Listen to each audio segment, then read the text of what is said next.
तो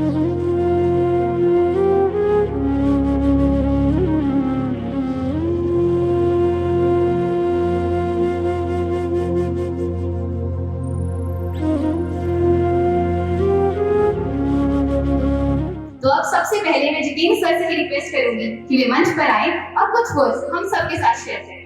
आइए जोरदार तालियों से सर का स्वागत करें।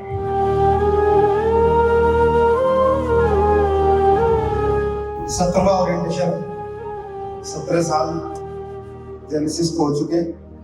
तो ये ओरिएंटेशन जो 2 साल आपके क्या रूल्स रिस्पॉन्सिबिलिटी रहने वाली है, हमारी क्या रहने वाली है, और मेन बच्चा उसकी रिस्पॉन्सिबिलिटी क्या रहने वाली है, इसी बारे में बात होगी। टीम सारी आ जाओ, टीम जेनेसिस।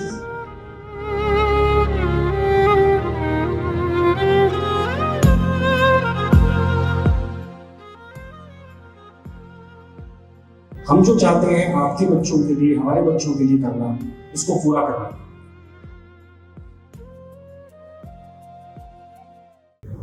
करनाल इंटरनेशनल 30 एकड़ का कैंपस, ये मेरे बच्चे आए हुए टीम।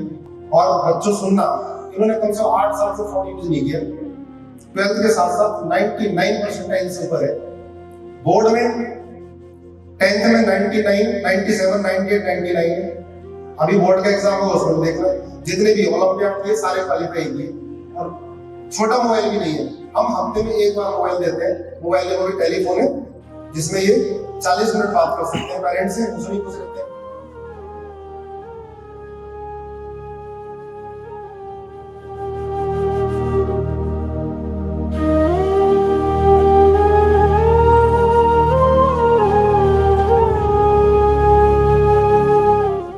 मेरा तो ये कहना है कि जो ये मोटिव सर ने स्टार्ट किया कि KIS में हमने जो जनरली स्कूल में नहीं होता कि मेडिकल प्लस हम IIT की जो प्रिपरेशन करवाते हैं, वो बहुत ही बेस्ट इंफ्रास्ट्रक्चर है। मैं अभी तक कम से कम पिछले 5 साल से बड़ा हूँ और पूरे ऑल ओवर इंडिया में मैंने इस तरह से बच्चों को नहीं देखा इतना खुश, क्योंकि बच्चा स्कूल में भी जाता है, उसके बाद कोचिंग में जाता है और जिस हिसाब से वो अपनी लाइफ को मैनेज करने में पूरा स्ट्रगल करता रहता है।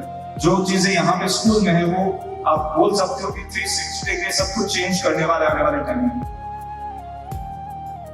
अभी सर ने कहा देयर इज अ मतलब कंपटीशन टाइप की चीज की करनाल इंटरनेशनल स्कूल और जेनेसिस क्लासेस दोनों है। तो जेनेसिस क्लासेस की भी आप कह सकते हो ब्रांचेस, लेकिन दोनों में एक हेल्दी कंपटीशन हमेशा बना रहता है कि किसके बच्चे ज्यादा अच्छा परफॉर्म करेंगे। बच्चे वो भी हमारे हैं, बच्चे ये भी हमारे हैं। हमारे कन्ना सर एक चीज बताते हैं कि हमने क्यों बर्थ लिया है, मतलब हमारा जन्म क्यों हुआ है। तो वो हमेशा बताते हैं कि हमारे को कुछ भी करना है, हमें IIT डॉक्टर इंजीनियर यही बनना है, सिर्फ हमें कुछ ऐसा करना है कि हम लाखों करोड़ों लोगों की जिंदगी सुधार पाए। तो अपना एम ये बड़ा रखना है, सबसे पहली बात। दूसरा, इस 2 साल के प्रिपरेशन में हमारे को जो जर्नी होगी उसमें हमें जो मेन चीज ध्यान रखनी है वो ये है कि हम अपने टीचर्स के साथ वेल कनेक्टेड रहें और जो भी हमारे टीचर्स हैं हमें सिर्फ उतना पढ़ो। हर स्टूडेंट को बोलूंगा कि फोन का यूज तो बिल्कुल आपको 2 साल करना ही लेना, हमने किया। आज तक अलग समय नहीं दिया अपने बच्चों को, पूरा कमिटमेंट है करना। मैं अगर उनको भी अलग समय नहीं देता, मैं अपने बच्चों को अलग समय नहीं देता। मैं 11 बजे घर पहुंचता हूँ, मेरा प्यार सब पे बटा हुआ है। मैं शायद इनकी प्रॉब्लम, अपनी पर्सनल बच्चों की प्रॉब्लम शायद मैं 1 हफ्ते में दूर करूँ। मैं कोशिश करता हूँ अभी आई तो अभी दूर हो जाए, जैसे बच्चे आते हैं मेरे पास। वो इस तरह का हमारा नेचर बन गया है हम सभी का, सारे टीचर्स का, नंदन सर का और खन्ना जी का, सबका मतलब इस तरह का हमारा बन गया है। मैं सिर्फ एक चीज बोलूंगा कि डरना नहीं है, बिल्कुल एक अपने मन में ये चीज लाके रखना कि जैसे तुम 11th में आए, बहुत कॉमन फिनोमिना होगा, सब लोग तुम्हें डराने आएंगे, सारे रिश्तेदार, सारे दोस्त, सब कुछ ऐसा हवा बना देंगे कि कंपटीशन पता नहीं क्या ही चीज है, तुम्हें दुनिया भूल जानी होगी, तुम्हें 11वीं 12वीं में सब कुछ भूल के सिर्फ पागलों की तरह पढ़ना होगा। बिल्कुल बेवकूफी, कुछ नहीं होता ऐसा। आपने कंपटीशन को, चाहे नीट है चाहे जेई है, अपनी लाइफ नहीं बनाना है। वो लाइफ का एक पार्ट है, यस बहुत इंपॉर्टेंट पार्ट है, बट आपकी पूरी लाइफ नहीं है, ठीक है। तो आपने अपनी फिजिकल हेल्थ पे भी ध्यान देना है, आपने अपनी मेंटल हेल्थ पे भी ध्यान देना है। पढ़ाई उसके बाद आती है। अगर आप फिजिकली फिट हो, आप मेंटली साउंड हो, पढ़ाई आप अच्छे से कर लोगे। 2 साल की जर्नी कोई एक मान लो स्प्रिंट नहीं है, एक मैराथन है। बहुत ज्यादा अप्स एंड डाउन्स आने वाले हैं। मार्क्स कभी आपके 720 में 700 भी आएंगे, हो सकता है कि टेस्ट में 500 आ जाए। तो आपने अपने आप को इतना मेंटली टफ बनाना है कि आप बहुत परेशान ना हो जाए। जितने भी अभिभावक बैठे हुए हैं उनको मेरा प्रणाम, सत श्री अकाल।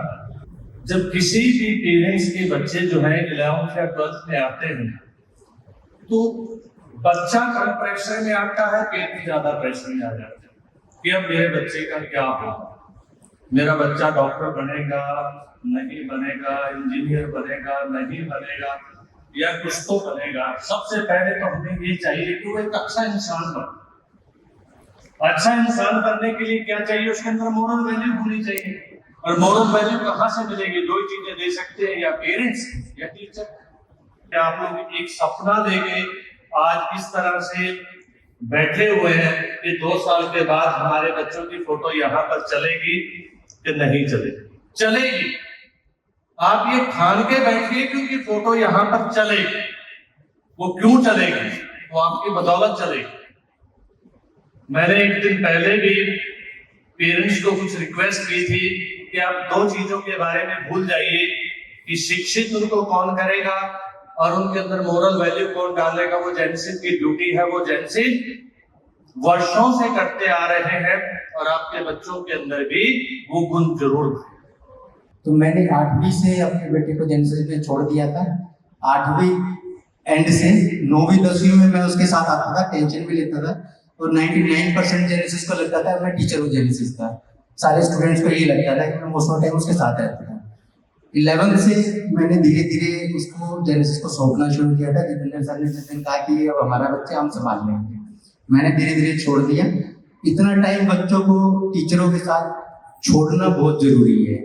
मेरा तो यही मानना है कि जिनके भी बच्चे अभी 6, 7, 8 में हैं, अगर वो चाहते हैं कि बच्चा टेंशन कम से कम लेके बढ़िया से बढ़िया सेहत भी बनाए और अच्छी अच्छी बातें भी सीखे, जो संस्कार है वो भी सीखे, तो जितनी जल्दी हो सके उसको दिमाग खराब होने से पहले सही जगह छोड़ दो। सर के शरण में छोड़ दोगे तो धीरे धीरे निश्चिंत होते चले जाओगे।